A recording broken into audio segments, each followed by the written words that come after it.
Bienvenue sur la panafricaine Média. Comme toujours, c'est avec un immense plaisir que je vous retrouve pour ce numéro du débrief, un numéro spécialement consacré à Thiaroye 44, la France qui reconnaît enfin le massacre perpétré le 1er décembre 1944 par des soldats français contre leurs frères d'armes tirailleurs. Ces derniers exigeaient que soit versée l'entièreté de leur solde légitime. Le président Emmanuel Macron l'a fait savoir dans une lettre envoyée à son homologue sénégalais Bassirou Diomaye Faye. Cette reconnaissance est intervenue 80 ans après les faits. Après ce pas posé, les autorités sénégalaises attendent désormais de la France une franche et entière collaboration pour la manifestation totale de la vérité sur le massacre de Thiaroye. Quelle lecture de cette reconnaissance par la France du massacre de Thiaroye en 1944? La reconnaissance étant chose faite, comment arriver à la manifestation de toute la vérité 80 ans après? Le développement en première partie d'émission. En seconde partie du débrief, il sera question de parler d'action mémorielle. Cette reconnaissance officielle par le président français Emmanuel Macron du massacre de Thiaroye 44 ouvre ainsi une nouvelle ère dans les relations franco-africaines. Il s'agit aussi d'un tournant historique fondé sur la vérité et le respect mutuel. Après cette étape, il est attendu de la France des réparations et la vérité sur ce qui s'est réellement passé pour honorer la mémoire des tirailleurs sénégalais tombés en réclamant leurs droits. Un comité de commémoration du 80e anniversaire du massacre de ces tirailleurs a d'ailleurs été mis en place pour préserver la mémoire collective et réclamer justice. Comment aller vers la manifestation de cette vérité pour des réparations aux familles des victimes?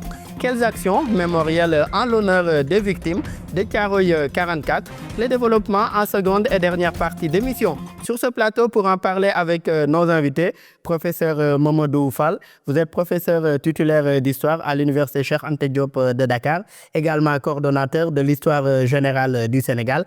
Merci encore d'avoir répondu présent à notre invitation. Je vous remercie. C'est également un honneur et un plaisir de vous recevoir sur ce plateau malgré votre agenda chargé.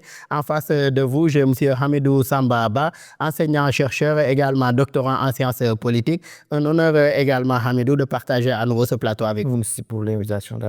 Et j'en reviens à vous, M. Fall. En tant que professeur titulaire d'histoire à l'université Cheikh Anta Diop, 1er décembre 1944, qu'est-ce que cela symbolise pour vous? 1er décembre 1944, c'est un grand moment de notre histoire. C'est un grand moment de notre histoire qui malheureusement a été couvert de ce que je pourrais appeler une chape de plomb de l'oubli. Je crois qu'il faut le rappeler, dès les premiers moments, 2 mois après l'événement, un inspecteur des colonies du nom de Louis Mera avait été envoyé par le gouvernement français pour faire une enquête sur l'affaire. Et l'une des conclusions du rapport Mera, c'était de recommander l'oubli. Je suis en train de vous dire que pendant plus de 8 décennies, on a construit l'oubli autour d'un des événements les plus graves de notre histoire moderne. C'est un moment dramatique, c'est un moment fort de notre histoire, mais qui a été, pour ainsi dire, escamoté, confiné dans un silence très lourd.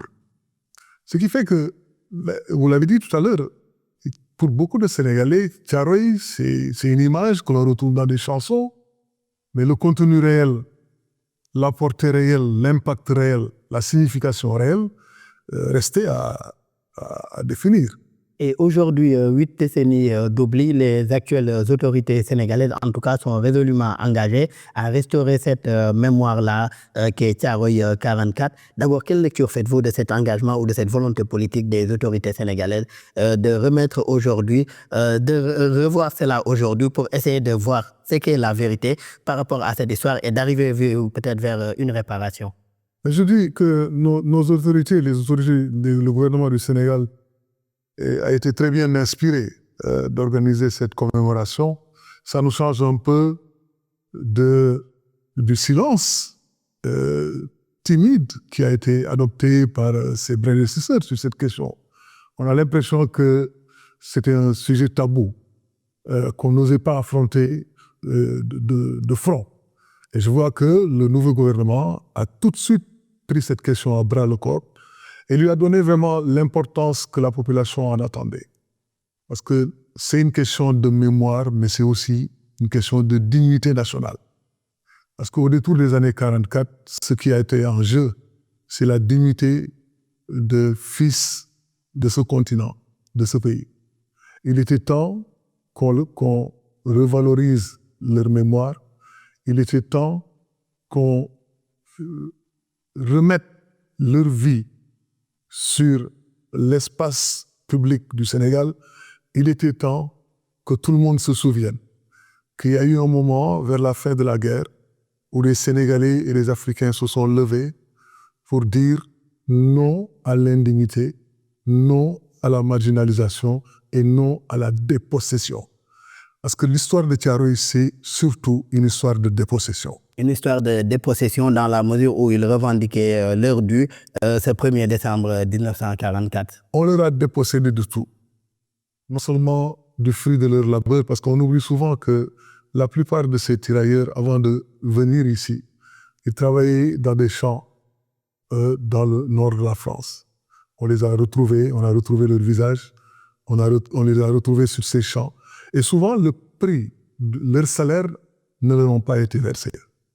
Et c'est ça, donc une dépossession, j'allais dire matérielle, mais surtout, ce qu'il ne faut pas oublier, nous sommes en présence de militaires, de soldats. Lorsque vous prenez un soldat et vous le dépossédez de la victoire finale, vous le dépossédez de tout. Vous lui ôtez tout. Mais non, le soldat fait les honneurs. Non seulement cela, mais on les a dépossédés aussi de leur uniforme de soldats. On a récupéré les uniformes et on leur a laissé des habits de corps. Et pour un soldat, c'est l'ultime humiliation. Je ne parlerai pas. Et nous reviendrons tout à l'heure sur tout cela. Hamidou Sambaba, c'était attendu depuis plusieurs années. C'est désormais officiel, la France qui reconnaît qu'il y a bien eu massacre le 1er décembre 1944. Quelle lecture faites-vous de cette reconnaissance, en tout cas, intervenue 80 ans après les faits? Oui, mais parce que c'est un bon début pour moi. Parce que ce sera un long processus. Parce que c'est une question délicate. Parce que c'est dans cette histoire-là, les bourreaux, c'est les officiers français. Et donc, d'avoir une première reconnaissance, c'est déjà un bon point de départ. Maintenant, il faut avoir clarifié tous les contours de cette affaire-là qui nous pèse en tout cas. Et on a besoin de savoir ce qui s'est passé. On a besoin de restaurer la dignité de tous ces tirailleurs-là. Et comme le professeur l'a dit, qui ont été dépossédés de leur dignité, de leur dû. Et moi, j'ai bien aimé dans l'interview, par rapport à l'interview du président, le fait de dire, quand on lui a posé la question de savoir est-ce que c'est des excuses ou ça là, il a dit en fait, ils ont été dépossédés, on ne leur a pas payé leur dû et ce dû-là reste entier. Donc je pense que la démarche, elle est là, restaurer la dignité humaine. Et le président a d'ailleurs rappelé que les excuses pourront venir après, mais qu'il s'agit aussi de réparation et de justice. Oui, mais par rapport à la qui leur a été dit. Voilà, c'est bien une lettre, c'est très symbolique, mais ce n'est pas suffisant de mon point de vue. Et des autorités sénégalaises décidaient également à faire toute la lumière sur ces événements tragiques. Celle française qui semble en tout cas résolument engagée aussi pour la manifestation de la vérité. Quel impact aussi dans ce nouveau tournant aujourd'hui, surtout dans les relations entre la France et le Sénégal? On verra, parce que si on sort du cadre purement de l'histoire et on voit sur le terrain des relations internationales, tout ce qui va suivre, des excuses jusqu'à la restitution en tout cas de la vérité, tout ça là, relève des négociations diplomatiques en fait. C'est vrai que ça ne se fera pas sur la place publique, mais ce qui est important pour nous autres, c'est qu'il y ait réellement des actes posés pour qu'on arrive à restaurer la dignité. Parce que ces personnes-là, c'est des personnes humaines et ont besoin, en tout cas, au niveau de la mémoire collective, qu'on sache que ce n'est pas vraiment des mutins et que ça ne s'est pas passé comme ce qui a été dit officiellement par la France. Mais ça, c'est une nouvelle occasion de rebattre les cartes. Parce que sur cette question-là, le Sénégal a raison avec les autorités et la France a tort. Et ça, moi, je disais tout à l'heure à un ami même qu'on peut aller parce que si on voit le contexte, on est en contexte de guerre. Et si on regarde comment ils ont été exécutés, c'est une exécution sommaire. n'y a pas eu de procès, il n'y a rien du tout. On peut aller vers la Cour pénale internationale. Ça, c'est une autre étape. Mais tout ça, ça peut se négocier en amont pour voir s'ils acceptent l'entièreté de cette responsabilité gravissime. Peut-être que ça peut aller plus vite. Sinon, il y a d'autres voies et moyens. Mais la situation, c'est pourquoi le professeur a raison de dire, en fait, pourquoi depuis le texte, le fameux texte sur Thiaroye de Senghor, jusqu'à présent, pourquoi personne ne veut parler de cette question? Quand vous passez à Thiaroye, vous voyez même, c'est comme s'il y a eu une entreprise de dépossession, de découpage, d'occupation anarchique. C'est une partie qui est occupée par le lycée, une partie par le camp, le CEM, le CEM, et des occupations entre des ateliers, tout ça là. C'est-à-dire que, alors que la lumière de cette affaire-là, ce qui amène à une question méthodologique, quelle sera la démarche au niveau historique? Comment on va faire de l'archéologie pour essayer de retrouver, pouvoir faire les autopsies, tout ça là? Ça va poser une question sociale et de méthodologie et d'éthique sur cette question-là. Et d'autant que certains chercheurs qui travaillent sur la question même suggèrent l'exhumation des corps qui ont eu en tout cas à être enterrés dans des fosses communes pour aujourd'hui rétablir la vie. Le problème, c'est même de savoir à quel lieu exactement. Je ne sais pas si vous êtes allé à Thiaroye dernièrement. C'est très difficile parce que c'est une zone habitée de façon anarchique naturellement, mais qui va rendre difficile la tâche, mais ça reste encore possible. Et professeur, j'en reviens à vous. Vous êtes aussi le coordonnateur de l'histoire générale du Sénégal. Il s'agit d'un projet d'élaboration d'une histoire générale du pays, des origines à nos jours. 5 premiers volumes avaient été présentés en 2019. Vous en avez présenté 14 nouveaux en 2023.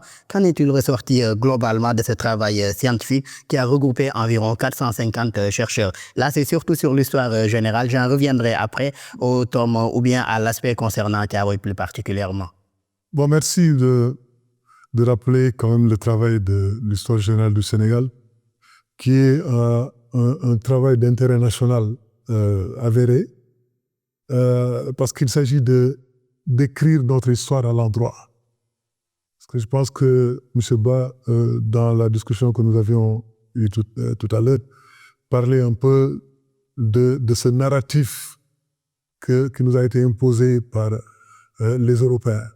Pendant longtemps, notre histoire a été écrite du point de vue de sa méthodologie, du point de vue de son narratif par les Européens, avec des sources, une orientation très biaisée. Il était temps de remettre cette histoire à l'endroit, de l'écrire dans une perspective qui parle de notre histoire sur le sol de notre pays et non pas la perception de l'autre qui serait une histoire scénarisée du dehors. Parce que notre histoire a été scénarisée du dehors pendant des siècles. Pendant des siècles, on a oublié que cette terre a été la matrice de l'humanité. C'est sur cette terre que l'humanité a été inventée. On a eu une histoire plusieurs fois millénaire avec un continuum que Cheikh Anta Diop a établi. Tout à fait. Mais après, c'est l'oubli. On a l'impression que notre histoire commence avec l'arrivée des Européens. Interrogez n'importe quel Sénégalais, en tout cas la majorité des Sénégalais, ils pensent que notre histoire, c'est avec l'arrivée des Européens. Alors que c'est une histoire qui a des milliers et des milliers d'années de trajectoire. Au sein de ce projet-là, qui est l'écriture de l'histoire générale du Sénégal, est-ce que vous travaillez sur ce narratif-là? Puisque, comme vous l'avez rappelé, notre histoire nous a été pendant plusieurs années ou plusieurs décennies comptée aujourd'hui par l'ancienne puissance coloniale. Travaillez-vous aussi sur ce narratif-là pour mieux nous approprier notre propre histoire? Mais c'est exactement ce que nous faisons. Bon, vous avez parlé des 19 ouvrages que nous avons déjà produits et cette année, on va en ajouter une bonne dizaine. Et tous les textes que nous produisons ont été inspirés par cette démarche. Une lecture de l'intérieur de notre histoire, une lecture à l'endroit de notre histoire. Nous ne sommes plus des objets d'histoire, nous sommes des acteurs de cette histoire. Et en tant que tel, la méthodologie que nous adoptons, les sources que nous utilisons sont des sources que nous nous approprions nous-mêmes et non pas des sources qu'on nous cède ou qu'on nous donne à partir d'une production extérieure. Donc c'est une production à l'endroit. C'est une lecture à l'endroit de notre histoire. Et sans concession, hein. Il ne s'agit pas de présenter une vision idyllique de notre passé, même si quand même il y a des pages glorieuses de notre histoire qu'il nous faut narrer. Mais il s'agit simplement de dire notre histoire, parce qu'on a été absent de ce narratif. On a l'impression que l'histoire du Sénégal au XIXe siècle, c'est l'histoire de la France au Sénégal. Parce que les sources sont en français, surtout les sources d'archives. Les productions ont été pour l'essentiel faites par des auteurs européens. Oui, surtout des ethnologues. Les récits des voyages. Surtout des ethnologues. Temple. Qui ont même défini nos propres identités. Moi, j'ai l'habitude de dire que nos identités sont fondées sur deux concepts, qui sont des concepts d'emprunt. C'est le concept de l'ethnie, c'est le concept de l'État territorial. Cela ne correspond en rien à la matrice de nos identités. Et pourtant, on les a adoptés pendant des décennies. C'est parce que nous avons utilisé un appareil conceptuel d'emprunt. Et comment pouvez-vous avoir l'intelligence de votre histoire à partir d'un narratif et d'un appareil conceptuel étranger? Ce n'est pas possible. Il était temps de renverser cette perspective et c'est exactement ce que l'histoire générale du Sénégal. Et c'est d'ailleurs cette mission-là que vous êtes en train de mener avec votre équipe qui est composée de plus de 450 chercheurs. Amidou, d'ailleurs, des députés français, si on reste sur Thiaroye 44, ont réclamé la création d'une commission parlementaire pour enquêter sur l'assassinat de ces tirailleurs le 1er décembre 1944. Il s'agit de 5 députés français, parmi lesquels Dieynaba Diop, élue du Parti socialiste, elle est également originaire du Sénégal. En tant que chercheur, selon vous, quelles sont vos attentes par rapport à cette commission d'enquête parlementaire française? J'en ai aucune, hein, honnêtement, parce que pour moi, le référentiel, c'est pas le discours et le narratif des Français. C'est-à-dire que moi, je suis radicalement opposé. Je suis pas afrocentré, hein, mais d'un point de vue purement scientifique, moi, je considère que, par exemple, je donne plus de crédit à ce que des chercheurs sénégalais font sur le Sénégal qu'à des chercheurs européens, en tout cas, qui ont baigné malheureusement dans le paradigme occidentalo-centré et dans le paradigme colonial. Que le regard colonial, les francophones n'ont pas beaucoup de connaissances même de l'histoire du Sénégal ou du continent africain. Et j'en veux pour preuve, le professeur Joseph Kizerbo disait qu'en fait, que ce qui l'a poussé à prendre une année sabbatique et à aller vers l'histoire comme discipline, c'est qu'à l'école, on leur enseignait que les ancêtres des Noirs, les Africains, étaient des Blancs à leur époque. Il dit qu'il a pris 1 année, 2 ans pour aller faire, et il a fait l'histoire de l'Afrique noire, tout ça là. Et pour moi, c'est une énorme source, et c'est à partir de la lecture de Joseph Kizerbo, du professeur Kizerbo, que je me suis dit, mais en fait, c'est ce qu'il faut faire justement. Reprendre notre narratif, parce que sinon, on prend le narratif des Occidentaux, qu'ils soient des députés de bonne volonté, de la gauche, et souvenez-vous, c'est la gauche qui a défendu le projet colonial. Jules Ferry, c'est pas un projet libéral, c'est pas les libéraux. Donc moi, je prends une grande distance par rapport à ce que les officiels français font. Mais aujourd'hui, une commission d'enquête française avec leurs homologues sénégalais, puisque l'Assemblée nationale sénégalaise, le Sénégal dispose aussi d'une nouvelle assemblée. Est-ce que cela ne pourrait pas également en partie permettre de faire la lumière à partir de ce travail-là de parlementaires sénégalais et français? Peut-être, ça peut aider s'il y a des Sénégalais dedans. Là, moi, je suis preneur. Et ensuite, parce que les questions ne sont pas posées de la même manière. On est dans l'épistémologie et que personne n'est neutre. La démarche scientifique, a priori, n'est pas neutre. On parle toujours à partir d'un lieu, à partir d'un narratif de perspective du monde. Et c'est ce qui fait que moi, je mets en avant, et j'ai toujours dit ça à mes professeurs, qu'il faut qu'on écrive. Peu importe le domaine où vous vous trouvez, moi, je suis toujours gêné à l'idée d'apprendre l'histoire de mon pays à partir d'un regard américain, d'un regard français, et qui est biaisé. Et on a vu les premiers travaux des ethnologues, que ce soit le père Placide Tempels ou Léo Frobenius. Il a fallu qu'il y ait des anthropologues qui ont déconstruit un peu cette vision occidentalo-centrée pour qu'on ait un début de travail scientifique sérieux sur le continent. Je pense à Bayard, je pense à des gens comme Georges Valandier, par exemple, avec son approche de l'anthropologie dynamique, entre autres. Mais ça, c'est un long processus. Et ces gens, leurs discours sont minorisés. Les discours là, l'establishment politique. Parce que le problème à ce niveau-là, au-delà des historiens, parce qu'il y a des historiens français et françaises qui font un énorme travail sur cette question-là, mais regardez comment on essaie de les minoriser. Leur discours n'est pas audible. Alors, c'est pourquoi moi je dis il y a un premier travail scientifique et épistémologique qui doit être fait par les historiens de métier, mais par les autres sciences sociales aussi, pour reconstituer toute la complexité de ce qui s'est passé à Thiaroye. Et un deuxième travail au niveau politique et institutionnel, ce qui consiste à enseigner ce qui s'est passé dans tous les espaces formels et non formels, qu'on fasse comme ce que Sembène a fait sur la question. Quand tu m'as eu, j'ai pensé spécifiquement à la submédition que vous êtes en train de faire. Je pense que c'est bien pris en compte par le comité, puisqu'il est divisé en 2 commissions aujourd'hui. Et chacune de ces commissions prend en charge aujourd'hui ce que vous venez de soulever. On va davantage en débattre dans la deuxième partie du débrief. Et j'en reviens à vous, professeur. Dans votre mission de coordination de l'écriture générale du Sénégal, vous avez été, il n'y a pas longtemps, en tout cas en France, dans le cadre de vos recherches également sur la question. Aujourd'hui, où en sont vos travaux, surtout sur Thiaroye 44? Est-ce qu'il y a des publications prévues à cet effet et où en sont ces travaux-là? Oui, je pense que à la suite de ce que M. Ba disait tout à l'heure, le travail de recherche quand même a pris son envol. Et c'est pourquoi d'ailleurs j'en profite pour dire que l'initiative des députés là, c'est une initiative qu'il faut saluer, même s'il ne faut pas en attendre grand-chose. Mais je crois pouvoir dire qu'au moment où nous nous trouvons en ce moment, il n'est plus possible de revenir en arrière. Je pense que la chape de plomb a été brisée sur l'affaire de Thiaroye. Ça a été brisé par les archives qui sont maintenant à notre portée. Ça a été brisé par les témoignages qui ont été faits par des acteurs. Parce qu'on l'oublie souvent. Beaucoup de tirailleurs qui aujourd'hui sont morts ont laissé des témoignages. Et ces témoignages prennent un peu le contre-pied du narratif officiel. Bon, il y a aussi comme des Français aussi, hein, des Français tiennent un discours qui déconstruit le narratif officiel. Donc on ne peut plus revenir en arrière. Et je pense que dans ce nouveau champ ouvert, il y a de la place pour une collaboration entre Français et Sénégalais ou Africains.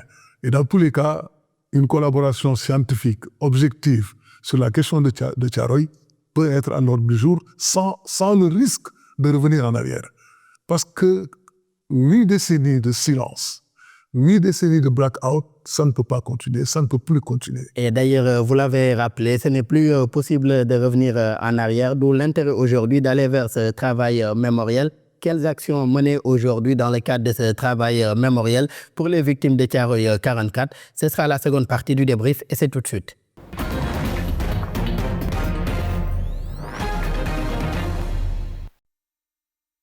De retour pour la seconde et dernière partie de votre émission Le Débrief. Hamidou Samba, selon vous, comment aller aujourd'hui vers la manifestation de toute la vérité sur ce massacre-là de Thiaroye 44 pour une réparation, en tout cas, des descendants de ces victimes-là? Pour moi, la première étape, c'est d'abord faire vraiment un travail scientifique, interdisciplinaire, pluridisciplinaire sur la question de Thiaroye.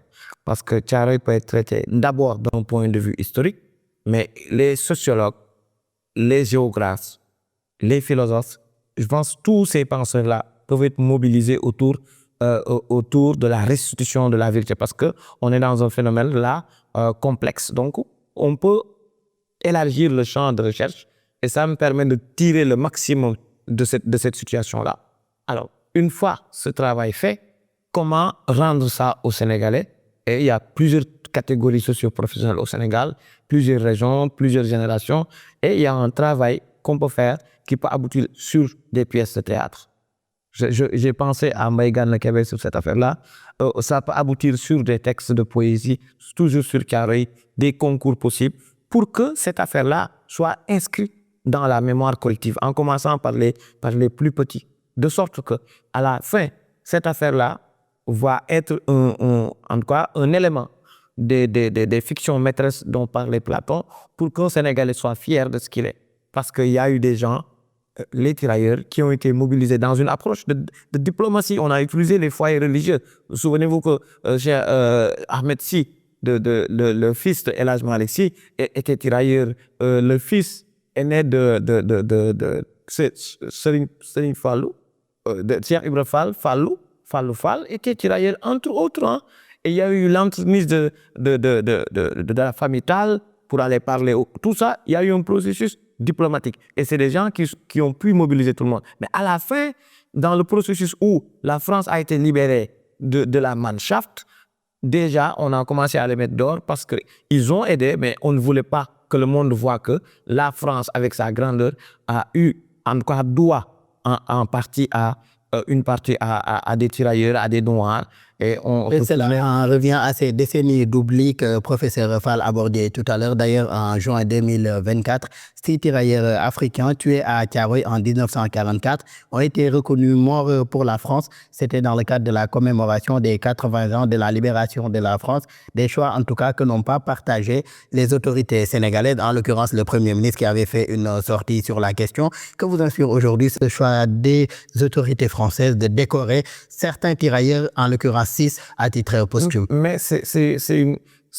il faut éviter d'être dans la mémoire sélective. Ils sont tous dans la même situation extrêmement grave. On reconnaît entièrement les faits, pas à moitié. C'est-à-dire que ça fait qu'on peut douter de la franchise de la démarche. Ou en tout cas, ça montre que le paradigme à l'époque est resté colonial, en fait, en disant qu'en fait, la vérité, elle est coloniale. C'est nous qui vous disons quand on va reconnaître telle ou telle chose, alors que la science ne dit pas cela.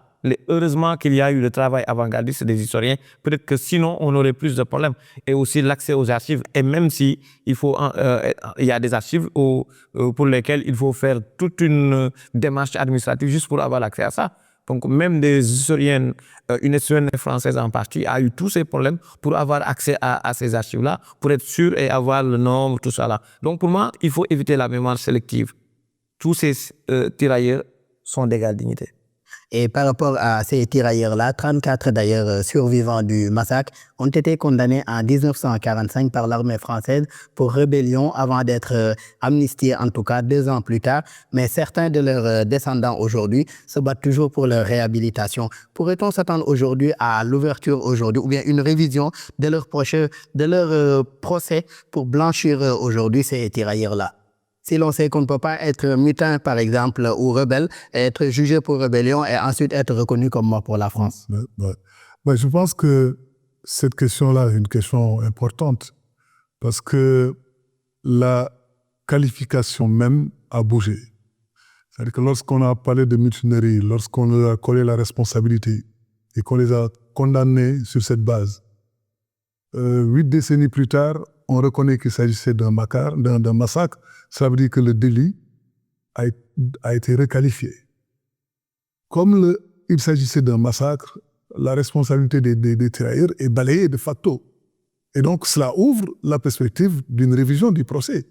Parce que la qualification a changé, l'objet a changé, donc il y a nécessairement un besoin de rouvrir ce procès. Mais moi, je voulais revenir un peu sur la reconnaissance par le président français. Du président français. Bon, il faut s'en réjouir certainement parce que quand même, on l'a revendiqué pendant des décennies et enfin, cette reconnaissance arrive. Mais moi, mon sentiment est un peu, disons, refréné par la tournure même du langage et de la sémantique du président Macron. Parce que d'un côté, il parle de massacre, mais de l'autre côté, il parle de confrontation. De confrontation entre les forces françaises, les soldats français et leurs frères d'armes. Et donc, du coup, je veux dire, ce qu'il reconnaît d'un côté, il le balaie de l'autre. Comme une certaine évolution sémantique. Exactement. Donc, la sémantique a évolué vers la reconnaissance, mais la définition militaire ou militariste de l'histoire et de la réalité est restée la même. Et cela a commencé dès 1944. Dès 1944, les officiels français pensaient que c'est la dignité de l'homme blanc qui était en jeu. Ils pensaient dès 1944 que c'est l'autorité et la souveraineté de la France qui étaient en jeu. Donc, on est en face d'un problème qui est éminemment politique. Et dès le départ. Et l'enjeu de Thiaroye, on ne l'a pas encore assez dit, c'est un enjeu de souveraineté. Un enjeu de souveraineté et le président Bassirou Diomaye Faye l'a d'ailleurs rappelé. Il a été bien inspiré. Et aujourd'hui, sur cette question-là, l'affaire ou bien le tragique événement de Thiaroye 44 concernait également des soldats français qui ont eu à massacrer leurs frères d'armes africains. Par rapport à cette question-là, c'est une question également militaire. Donc, est-ce qu'on pourrait s'attendre peut-être dans les mois ou les années à venir qu'il y ait aussi certains dossiers sur la question déclassés ou déclassifiés, comme ça a été le cas pour les événements de 94 au Rwanda?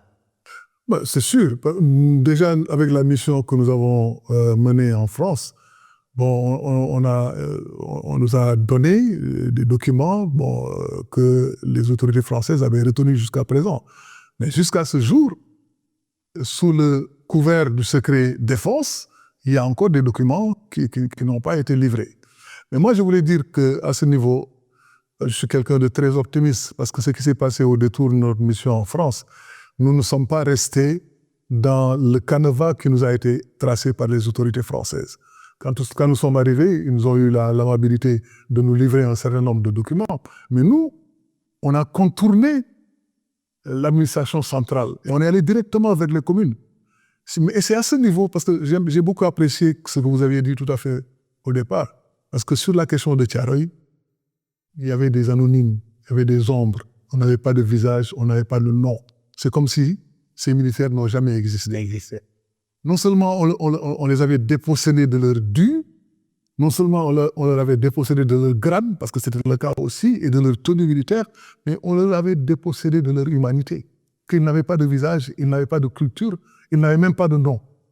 Et justement, au détour de notre mission, en cherchant à contourner l'État centralisé jacobin, en allant directement vers les communes, c'était la grande révélation. On a découvert des visages, on a découvert des noms, on a découvert des vies. Et il s'agit de faire l'histoire. On a la possibilité aujourd'hui de rendre leur vie, leur dignité et leur dû à ces tirailleurs-là. Et surtout grâce aux résultats de vos recherches sur la question. Allez-y, c'est extrêmement intéressant parce qu'on en a parlé tout à l'heure. On peut aller à un niveau où on trouvera tous ces tirailleurs tués et on pourra faire la biographie de tous ces tirailleurs et leur biographie pourrait être enseignée à tous les enfants de ce pays-là. Et tous ceux qui ont eu des ressortissants, parce qu'on n'oublie, ce n'est pas seulement les Sénégalais. C'était des tirailleurs africains comme on le disait, nationalité, 17 nationalités, comme vous le rappeliez tout à l'heure. Et j'ai soulevé tout à l'heure l'aspect militaire, secret défense, comme l'a rappelé le professeur Fall. Vous travaillez beaucoup également en tant que chercheur sur les questions de défense et de sécurité.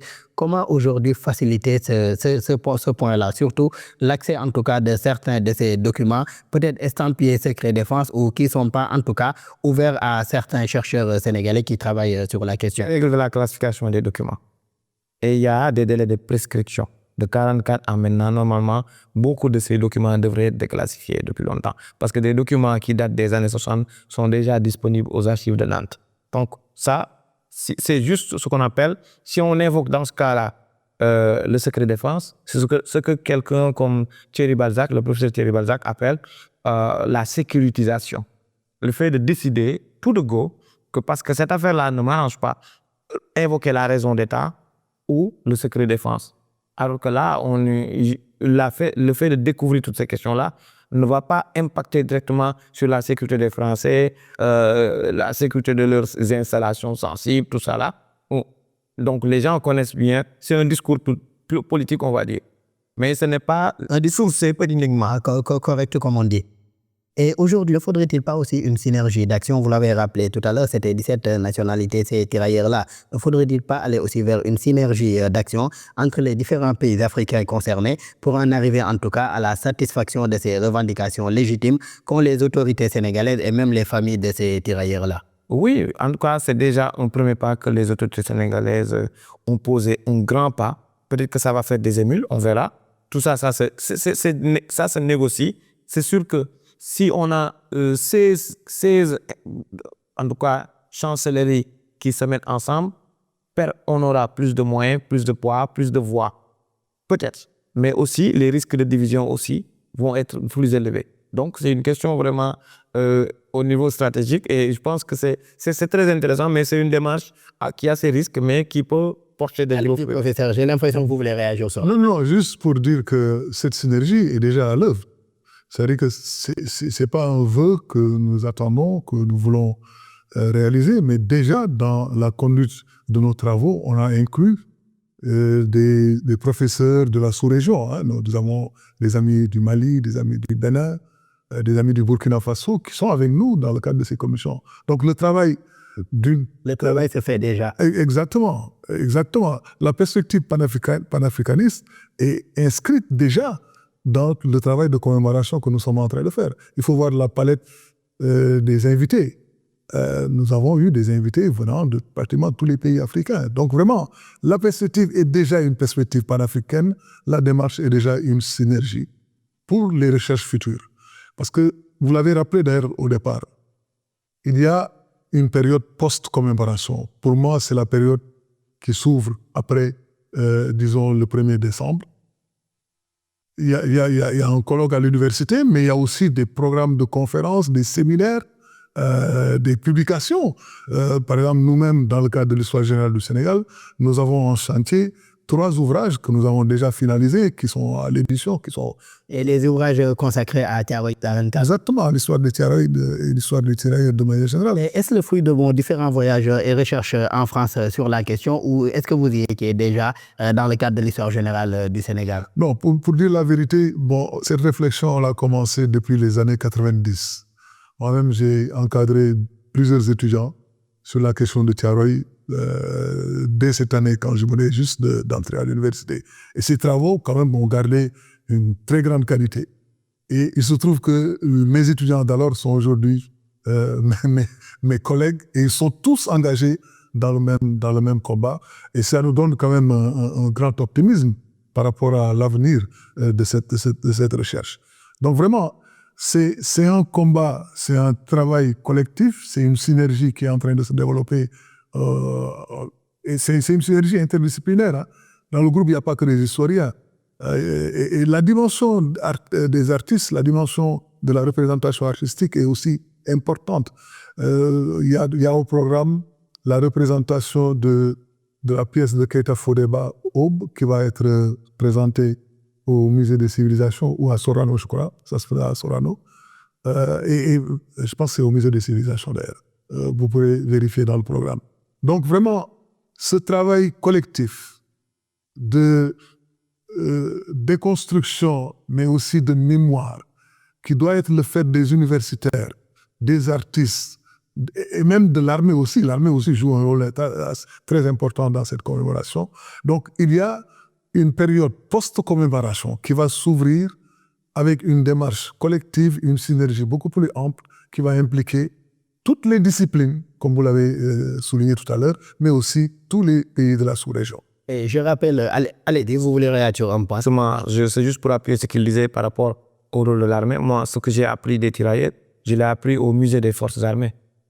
Donc, au musée des forces armées, il y a des reconstitutions, même des tranchées où les tirailleurs vivaient, jusqu'à ce qu'ils mangeaient, les pertes, même la couverture médiatique de la guerre, de la Seconde Guerre mondiale.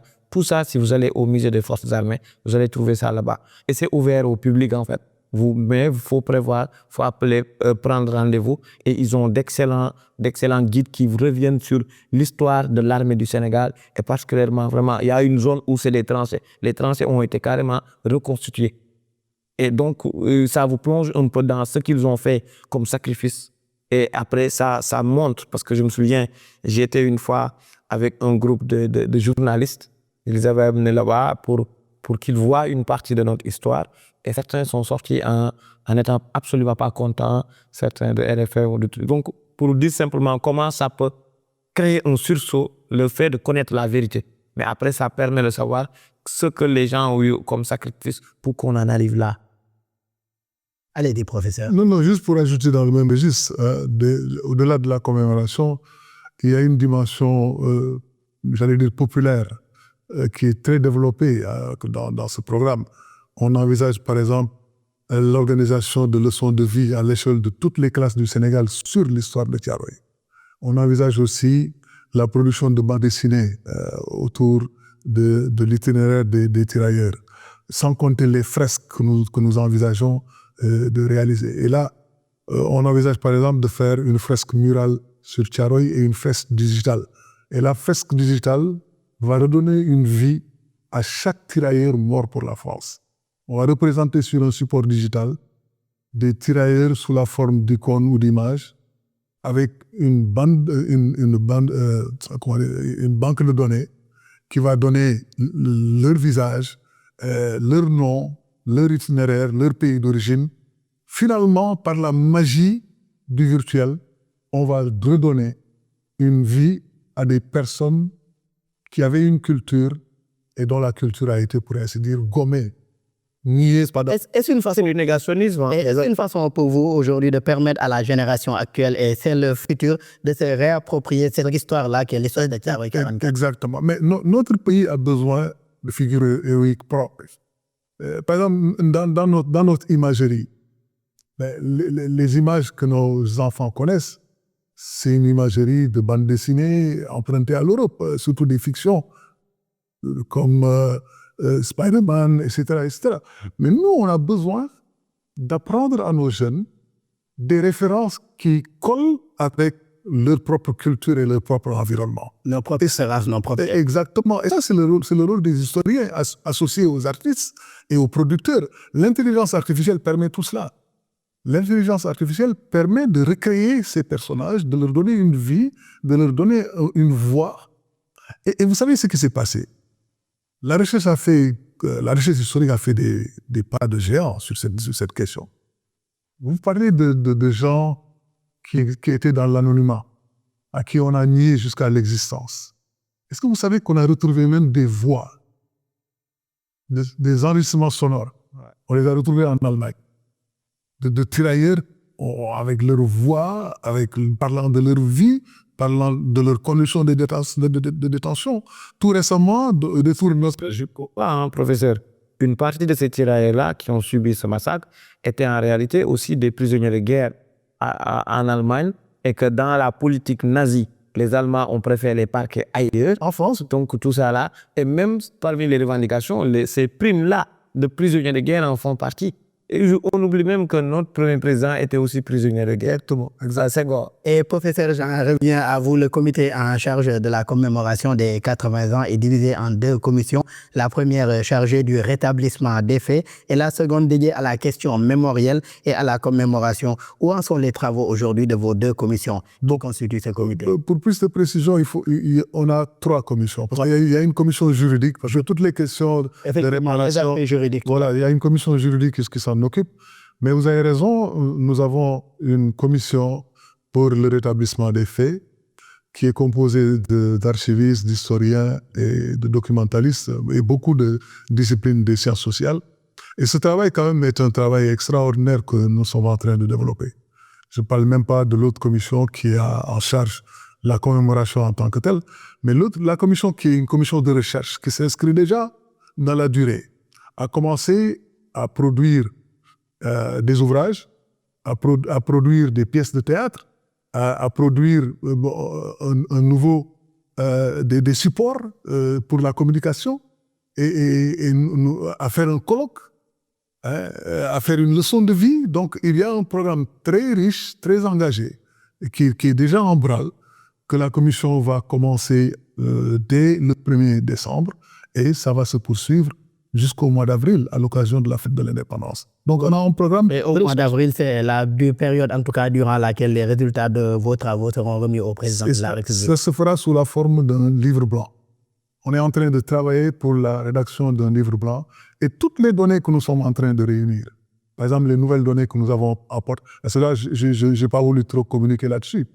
Mais on a découvert en France de nouvelles données qui vont faire bouger les lignes sur l'intelligence qu'on devait avoir de l'événement de Thiaroye. De nouvelles données qui, on l'espère, comme vous l'avez dit, feront bouger les lignes et permettront de mieux connaître en tout cas ce qui s'est passé et de mieux nous approprier cette histoire-là du Sénégal et même de l'Afrique, l'histoire des tirailleurs et le massacre qu'il y a eu le 1er décembre 1944. Malheureusement, nous en sommes à la fin de cette émission. Je rappelle que nous recevions professeur Mamadou Fall. Vous êtes professeur titulaire d'histoire à l'université Cheikh Anta Diop de Dakar, également coordonnateur coordonnateur de l'histoire générale du Sénégal. Merci encore d'avoir été avec nous. C'est bon. Merci également à M. Hamidou Samba Ba, enseignant-chercheur, doctorant également en sciences politiques. Merci également, Hamidou, d'avoir été avec nous. Merci. C'était un bon débat. J'ai adoré. Merci beaucoup. Pareil également, j'ai adoré avoir partagé ce plateau avec vous deux. Merci aussi aux collègues de l'équipe technique pour les facilitations et pour la réalisation de cette émission. Merci à vous tous qui nous suivez et très bonne suite de programme sur nos antennes.